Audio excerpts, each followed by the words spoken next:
Welcome to the Cabral Concept, where board-certified Doctor of Naturopathy, Dr. Stephen Cabral, shares with you exactly how you can reverse aging, take back your health, and live a life full of energy and passion, with new 20-minute episodes every single day to keep you healthy and engaged.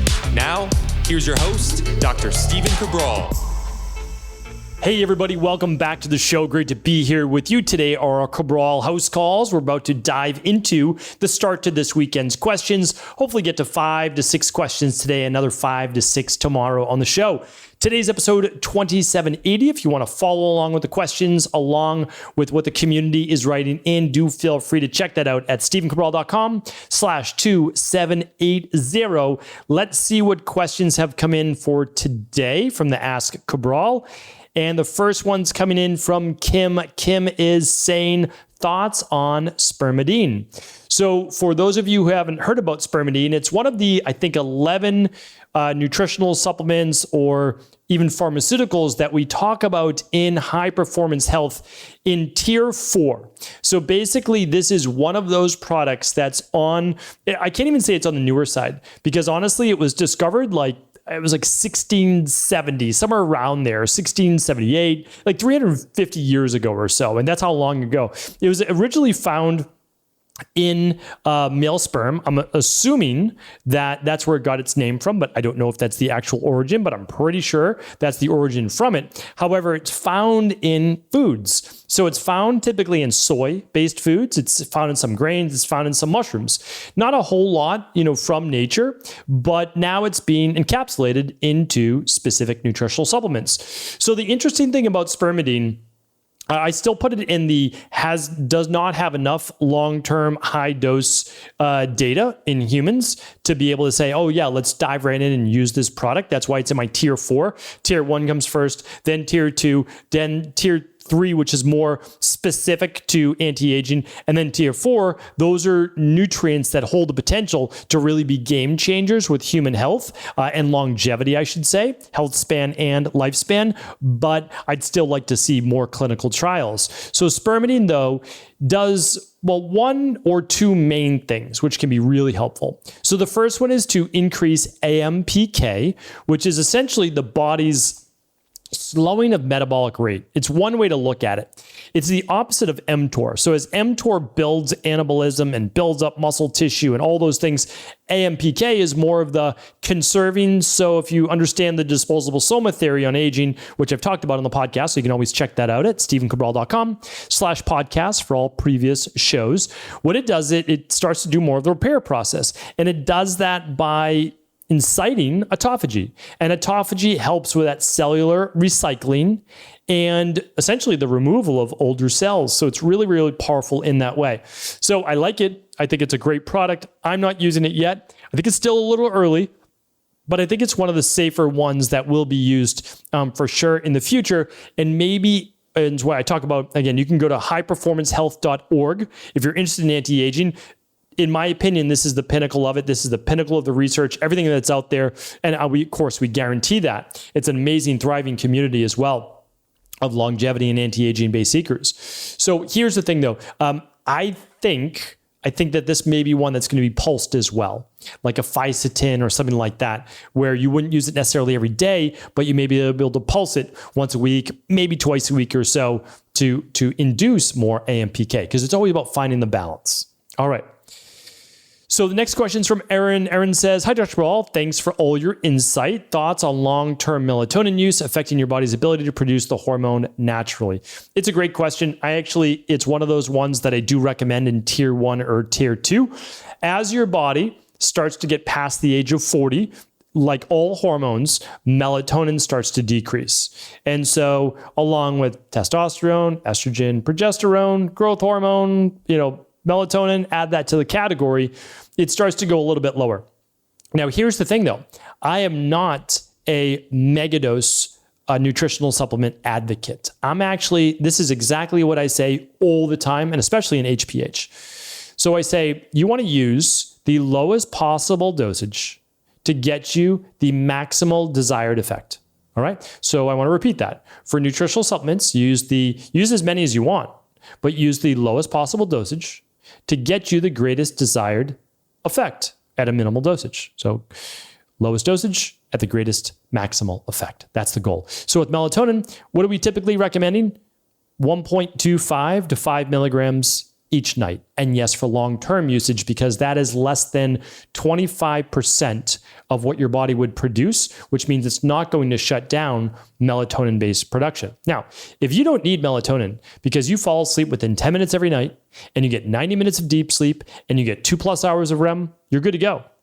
But for me, melatonin is a game changer. For anybody that naturally produces a little bit more dopamine, they produce maybe a little bit more cortisol, it's hard for their kind of mind to shut off at night. It's a game-changing product, and you only need a low dose. Like I do a low dose, 2.5 milligrams. That's it. One of my daughters, my oldest daughter, can fall asleep super easily, just like my wife. My youngest daughter, she's more like me in terms of the mind doesn't quite shut off at night. You give it I'm not doing this for my youngest daughter, just want to let you know that. But as an adult, if she needs help turning off that mind, I will have no hesitation into giving her the lowest possible dosage, starting at like 0.25 milligrams. It's such a small dosage. And then just seeing if that works. If it doesn't, okay, we increase. If it doesn't, we increase. And typically we get to a dosage that works, and then we try to decrease it slowly to find out what the right sweet spot is. All right. But to me, great quality sleep, and I share my sleep scores all the time, is so much more important. It really is. All right. Next up is Jessica. Jessica says, when it comes to ascorbic acid and acid reflux, safe to take? How does this work out? Would love to understand more. Happy to answer this, and I think that it's an important question. So if someone has acid reflux, the goal is to figure out the underlying root cause why. So the underlying root cause is not because you're taking ascorbic acid, right? And I know that you're not saying that, Jessica, but the truth is like it's not. It's being caused by one of the many issues that relate to acid reflux. And I have a whole podcast on acid reflux. I have so many on digestion. I have a whole course on digestion at stevencabral.com/courses. So that's been answered, and we can answer that for you. But I know you're not asking about that. You're asking about ascorbic acid and acid reflux. Okay.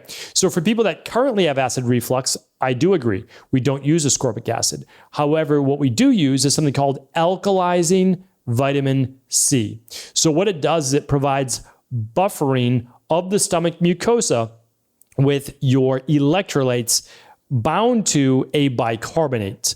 Now, a bicarbonate would be something like a baking soda. Like that's the truth, but we're not using baking soda. We're using a magnesium bicarb, a calcium bicarb, a potassium bicarb. So you get some electrolytes with the bicarbonate. Now, again, that's not meant to be the most absorbable form of magnesium, calcium, and potassium. We fully say that, admit that. But those are the buffering ones on your stomach. So now you can take vitamin C without typically the same worry of the acidity in your stomach because you're getting the alkaline-based minerals with it, so it raises the pH. Now, my recommendation when using alkalizing vitamin C, you take that away from meals because it will slow stomach acid. Okay? So that you can find that at stevencabral.com/shop. And again, you never have to purchase from Ecolife, but I just want to show you that these things are really available and they help so many people. All right, until you figure out the acid reflux underlying root cause. All right, next question is from Anthony. Anthony says, hi, Doc. A huge thank you for the time and effort you invest into guiding us listeners into simple adaptations we can make to lead longer and cleaner lives. Thank you, Anthony. That is the goal, so I appreciate you saying that. I'm closing in on 40 years of age, and I've been an avid gym goer for 20 plus years, typically with weight training 4 days a week, 20-minute walk every day. Having always struggled to gain weight, I was looking to put on some muscle mass and tried turkesterone and laxogenin together, starting at half the recommended dose of each. After 6 weeks, I noticed I was reaching personal best in strength, and as a result, had gained almost 4 pounds. Sleep quality was better too.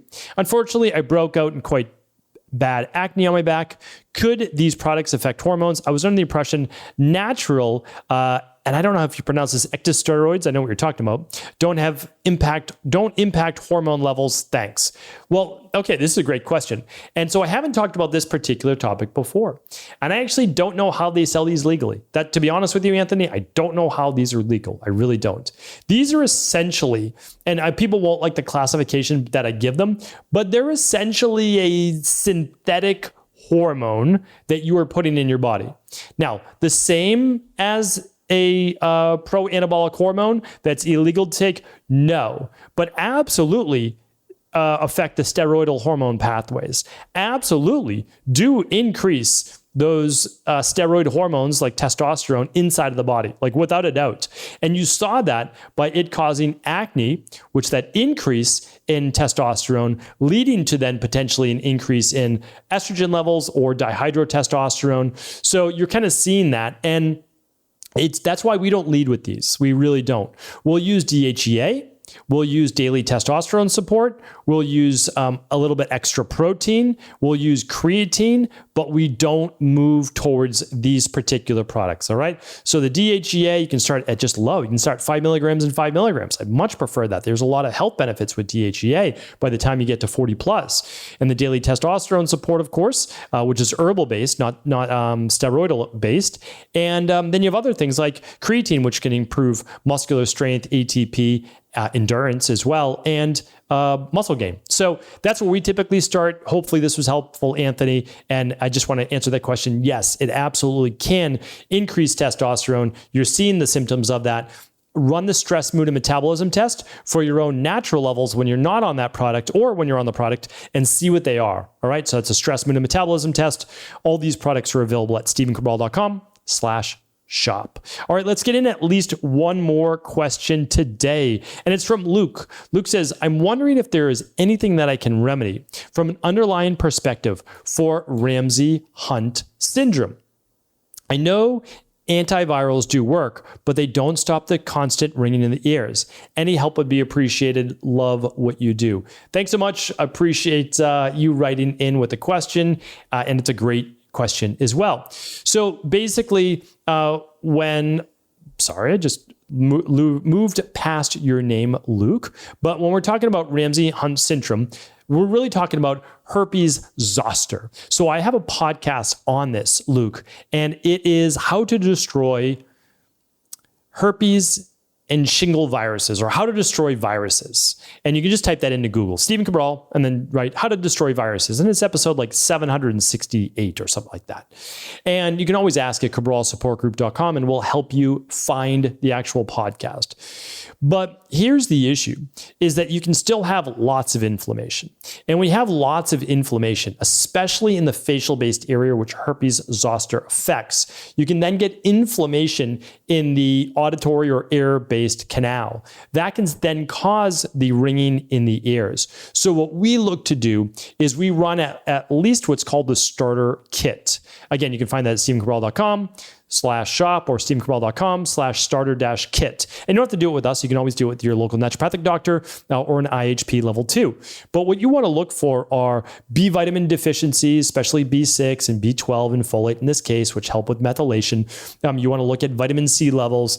You want to look at what the body may be short in, as well as heavy metals, because there seems to also be an again, I can't give you any medical advice, medical treatment plans, medical cures, medical diagnosis, but there may be an underlying imbalance in terms of your immune system. It could be that there's a weakening of the immune system. It could be that you're consuming maybe higher L-arginine foods and lower L-lysine foods. So please do tune into my podcast on how to destroy viruses. There's all sorts of protocols there. There's one also on the virus that now seems to come around every winter. That's a different virus than herpes. And that protocol can be found at StephenCabral.com/the-protocol. Of course, it's not medical advice, and it's, of course, only what I would do personally, but at least I wanted to share with you what I personally do. All right. Hopefully that was a helpful answer to your question. I thank you for writing in. I appreciate you. We're going to be back tomorrow answering more of our community's questions. Take care. I want to sincerely thank you for your support of this podcast. I couldn't do it without you, and I mean that. I truly do. I also want to make sure you knew that we now have multiple ways for you to find your answers to the most difficult health, wellness, weight loss, and anti-aging questions. You can find podcast-specific topics like thyroid, adrenal, hormones, sleep, digestion, Ayurveda, and many more at StephenCabral.com/podcasts that will then link you to your favorite Apple, Spotify, and other podcast players. Plus, all new podcasts and weekly exclusive video content is being added to our YouTube channel at youtube.com/Stephen Cabral. And that's Stephen with a PH. Head on over and subscribe so that you don't miss any of the exclusive content. Lastly, if you've ever found any of my podcasts or books to be helpful, I would really appreciate it if you could leave a review on iTunes or your favorite media player for the podcast. Rating and subscribing to the YouTube and podcast allow me to reach more and more people and help spread my mission of healing throughout the world. Thank you again for being a part of this movement.